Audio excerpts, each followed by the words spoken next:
Have you ever wondered what it would be like to confront a powerful enchantress, one who can transform men into beasts? This was the challenge Odysseus faced when he and his crew landed on the island of the enchantress Circe.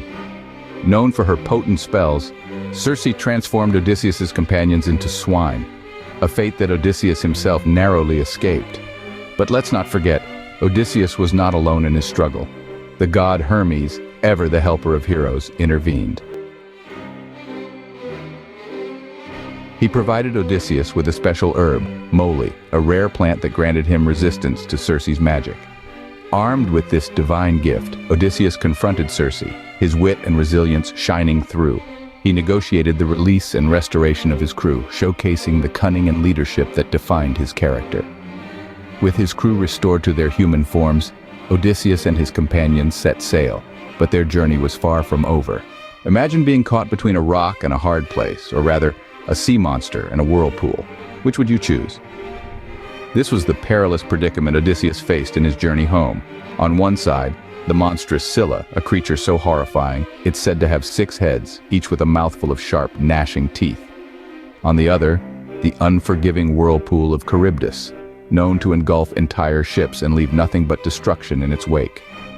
Faced with this deadly dilemma, Odysseus made a choice. He chose to sail closer to Scylla, knowing full well it would mean the loss of some of his brave companions. A harsh decision, but a necessary one. The alternative, Charybdis, posed a threat to his entire crew, jeopardizing the lives of all aboard and risking the loss of their vessel entirely.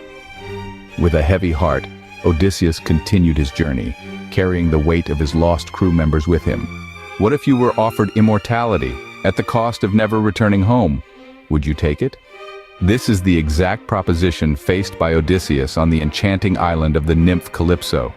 For 7 long years, the comforts of the island were his, and the offer of eternal life dangled before him. Yet the heart of Odysseus was not swayed. His thoughts, his yearnings remained centered on Ithaca, his beloved homeland, and Penelope, his devoted wife. The allure of immortality could not diminish his longing for home. His spirit, indomitable, refuted the temptation of eternal life, choosing instead the mortal realm he knew and loved. This resilience, this unyielding determination, is a testament to Odysseus's character. The island may have provided momentary respite, but it could not quell his ceaseless desire to return home. Despite the allure of immortality, Odysseus chose his mortal life in Ithaca. His journey, however, was far from over. What if the gods themselves stood in your way, their divine wrath threatening your journey home? How do you fight against the heavens?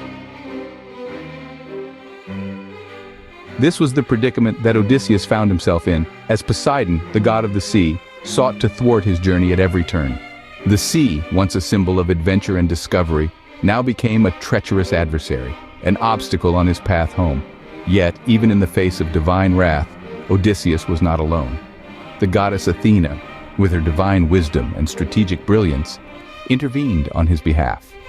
Her counsel guided him through the tumultuous waters, her protection shielding him from Poseidon's relentless pursuit. She was the beacon of hope amidst the stormy seas, guiding Odysseus towards his ultimate destination. While Poseidon sought to hinder his journey, Athena ensured his safe passage, her divine intervention a testament to the power of wisdom over wrath. In the face of divine wrath, Athena's wisdom and protection guided Odysseus, ensuring his journey continued despite Poseidon's interference. Imagine a world where the veil between the living and the dead is lifted, where whispers of the past guide the future. This was the journey of Odysseus as he entered the underworld, the realm of the deceased, in search of guidance and insight. The underworld, a realm steeped in mystery and fear, became a new challenge for Odysseus. Yet armed with his resourcefulness and cunning, he dared to venture where few mortals had dared before.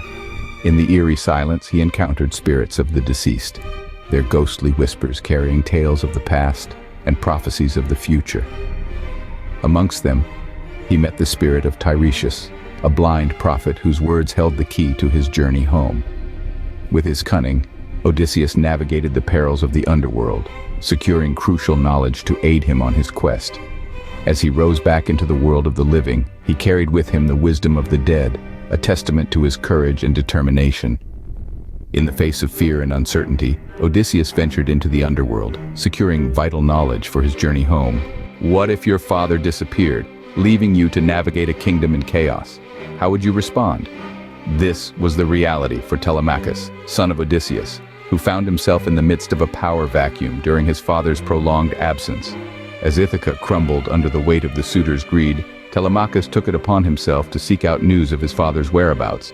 He was not the seasoned warrior or cunning trickster his father was, but a young man thrust into a world of politics and treachery far beyond his years. Yet within him burned the same flame of courage and determination that had guided Odysseus through his trials.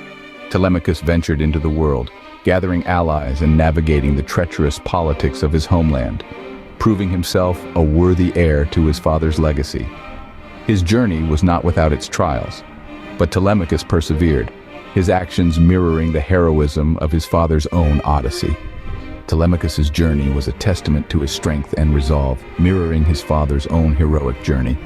What would you do if you found your home overrun by unwanted suitors, all vying for your wife's hand and your throne? This is the reality that greeted Odysseus upon his return to Ithaca, after years of battle and perilous journeys.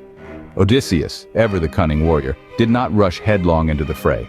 Instead, he disguised himself as a beggar, infiltrating his own palace, observing and biding his time. Here he saw firsthand the disrespect and dishonor the suitors brought upon his household, fueling his resolve for what was to come. The opportunity for retribution came in the form of an archery competition, a contest only the mighty Odysseus could win. With the bow that no other man could string, Odysseus, still in his beggar guise, stepped up to the challenge. One by one, his arrows found their mark, a display of skill and power that left the suitors in awe and terror.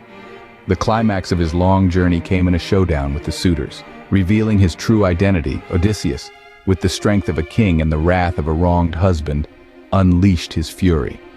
The suitors, who once feasted and reveled in his palace, met their end at the hands of the rightful king.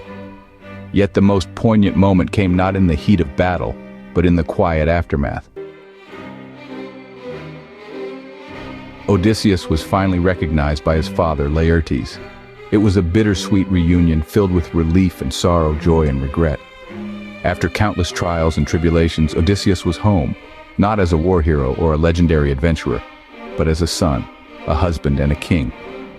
Through perseverance and determination, Odysseus reclaimed his kingdom, proving that the journey home, no matter how perilous, is a journey worth undertaking. After all, isn't home the ultimate destination? The final quest, the crowning glory of every journey?